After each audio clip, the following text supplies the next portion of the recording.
Hello my lord, ladies and gentlemen, and welcome to Unica Saraf Foodlog. Now that we're back in mainland Europe, guess where we've come back to? We're back in Italia. Now Italy is famous for its pastas and its pizzas, but not really for its breakfast. In fact, the Italians are known to have just one cup of coffee and move on with the rest of their day.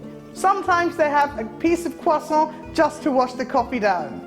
But there is one Italian preparation that goes very well with coffee, and many other things for that matter, and that is the traditional Italian biscotti. Now this recipe dates back to about 2,000 years ago, or even more. Since it's such an old recipe and I clearly don't know much about it, I've enlisted the help of my great aunt Agatha from the heavens. So let's call her. Aunt Agatha? Aunt Agatha, are you there?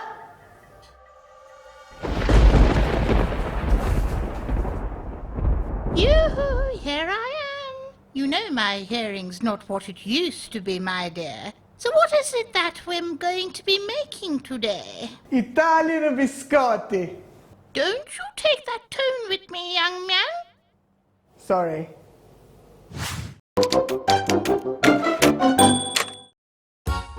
The traditional Italian biscotti is only flavoured with almonds and nothing else. There are 4 main ingredients in a biscotti: almonds, sugar, eggs and flour. And of course, over thousands of years, we have tweaked it a little bit. So, the first thing you do is break open 2 eggs and whisk in 2/3 of a cup of sugar. My dear boy, please do pay attention. I'm sorry. What was that again? Break open 2 eggs and whisk in 2/3 of a cup of sugar. And keep whisking until the mixture thickens such that when you slowly raise the beaters, the batter should look like little ribbons. There you go. That would make an excellent trimming for my bonnet. Seriously? Eggs? Now you've beaten the almond extract. So some people have asked me if they can use vanilla extract instead of almond. To them I say no. That would destroy the biscotti completely. Please forgive Aunt Agatha. She does have a tendency to exaggerate. Actually, I don't see any problem. Vanilla tastes just as good as almond does. Well, I never. Really then? Aunt Agatha, can we move on, please? Oh, all right. In a separate bowl, you sieve in 1 3/4 of a cup of flour. And add to it a teaspoon of baking powder and a 1/4 teaspoon of salt. Add this to the egg batter and mix well until combined. There you go, that's good enough then.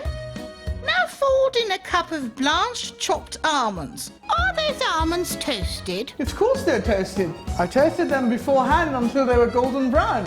Now that's like a good boy.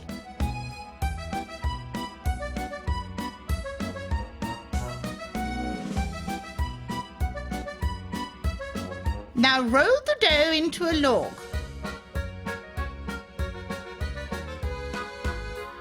What is that you're using? It's a silicone mat. It's really good actually. Nothing ever sticks to it. Oh, you kids and your modern day gizmos. So the log must be around 30 centimetres or 12 inches long and 9 centimetres or 3.5 inches wide. Well, actually, you can shape the biscotti however you want. It's your biscotti. Pick a shape that makes you happy. But then don't call it a biscotti. Anyway, preheat an oven to 180 degrees. Now leave it in the oven for 25 minutes or until the log is firm. So now that we have time, listen to this. The origin of the biscotti dates back to the Roman army when they needed to carry treats with them while travelling. A long time before preservatives. So is that why the biscotti doesn't have any oil, butter or any other fats or dairy? Oh yes, and And the eggs are a recent addition too. How recent? Maybe 1,500 years ago? That's recent. Your oven seems to be done. Now let the log cool. Then we must cut it and bake it again. Bake twice? Of course, my dear. Biscotti comes from the Latin word biscottis, which means twice cooked or baked. But why do we bake it twice? So that it's very dry and can be stored for a long period of time. So now that your log must have cooled down, cut it into long strips. Arrange these strips back on your oven tray. Now back in the oven they go at 160 degrees for 10 more minutes.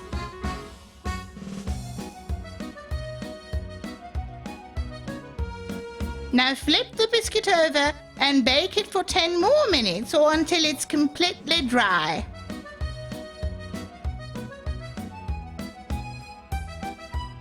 Now that your biscotti is done, you can enjoy it with a cup of coffee or tea, as we're used to. You said that right. Thank you very much, Aunt Agatha. And Buon appetito! it wasn't me.